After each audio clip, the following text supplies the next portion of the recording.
গোপাল ভাঁড়ের গল্প স্বপ্নের শেষটুকু। মহারাজ কৃষ্ণচন্দ্র গোপালকে বোকা বানিয়ে মাঝে মাঝে মজা করতে চাইতেন রাজসভায়, কিন্তু গোপালও তো কম যায় না। সেই যে মহা ধুরন্ধর বুদ্ধি, কথার জাদুতে হার মানিয়েছে সে সকলকে। অনেক ভেবেচিন্তে মহারাজ একটা ফন্দি ঠিক করলেন। রাজসভায় সকলে হাজির, কেবল গোপাল তখনও আসেনি। মহারাজ তার ফন্দির কথা সকলকে জানালেন। সকলেই বলল, মহারাজ, একবার গোপাল দারুণ ফাঁদে পড়ে জব্দ হয়ে যাবে এবার। বারবার যারা গোপালের কাছে পরাস্ত হয় তারা তো ভীষণভাবে খুশি। এবার দেখি গোপাল কেমন সোজা হয়ে দাঁড়ায়।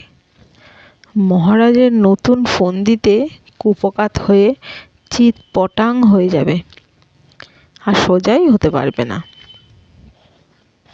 খানিক পরে গোপাল এলো রাজসভায়। মহারাজ গোপালকে বললেন, গোপাল, গেল রাতে একটা মজার স্বপ্ন দেখেছি, বুঝলে? স্বপ্নটা আবার তোমাকে নিয়েই। এক বাক্যে সকলেই মহারাজের স্বপ্নের কথা জানতে চায়।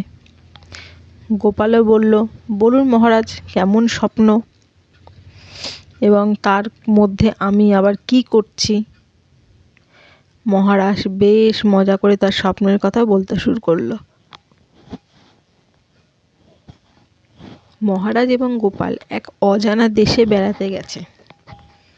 সেথা জনমানব শূন্য, কেউ কোথাও নেই। সেখানে তারা একটা সরু বাঁধের ওপর দিয়ে হেঁটে যাচ্ছেন। বাঁধের দুধারে দুটো মস্ত দিঘি। হাঁটতে হাঁটতে মহারাজ ও গোপাল দুজনেই পড়ে গেল। মহারাজ ক্ষীরের দিঘিতে আর গোপাল বিষ্ঠার দিঘিতে। এমন সময় হঠাৎই মহারাজ ঘুম ভেঙে গেল। রাজসভায় সকলেই বেশ হো হো করে হাসতে লাগলো। সবাই বলল, দারুণ স্বপ্ন। গোপাল সব শুনে পরে বলল, মহারাজ, বাহ বাহ, বেশ মজার স্বপ্ন দেখেছেন তো, বাহ বাহ। মহারাজ বললেন, এ আর তেমন কি গোপাল? গোপাল বলে, মহারাজ, বাবা, কি অবাক কাণ্ড, এতেও বলছেন আবার কেমন কি? কাল রাতে আমিও একটা স্বপ্ন দেখেছি মহারাজ। রাজসভায় সকলেই বলল, একই স্বপ্ন, এই যে সত্যি অবাক কাণ্ড। গোপাল বলে, মহারাজ, আপনার ঘুমটা একটু তাড়াতাড়ি ভেঙে গেছে, তাই স্বপ্নের শেষটা আপনার দেখা হয়নি। সকলে আবার বলে, তাই নাকি? তাহলে কি তুমি বলো, স্বপ্নের শেষটা কি দেখেছো তুমি? গোপাল বলে, তবে আর বলছি কি, আমি তো পুরো স্বপ্নটা দেখার পরে তবে ঘুম থেকে উঠেছি। মহারাজ ও রাজসভায় সকলেই বললেন, তুমি তাহলে গল্পটার শেষে কি দেখেছো শোনাও।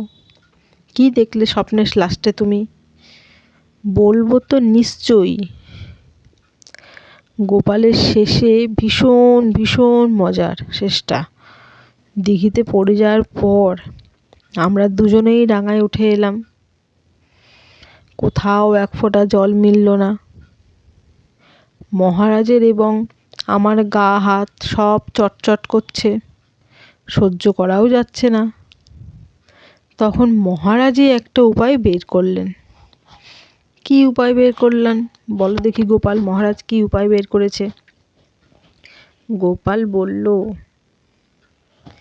মহারাজ, চটচটে সহ্য করতে না পেরে আপনার কথা মতো একে অপরের গা চেটে পরিষ্কার করে দিলাম। সবাই কেমন যেন বোকা বনে গেল। চাপা গুঞ্জন রাজসভায়। এবার নিশ্চয়ই মহারাজ গোপালকে চরম শাস্তি দেবেন।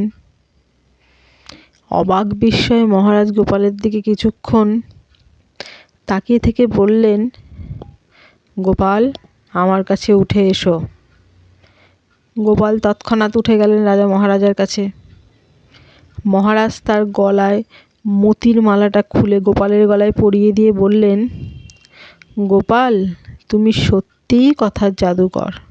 উপস্থিত বুদ্ধি দিয়ে তুমি অনেক কিছু জয় করে নিতে পারো।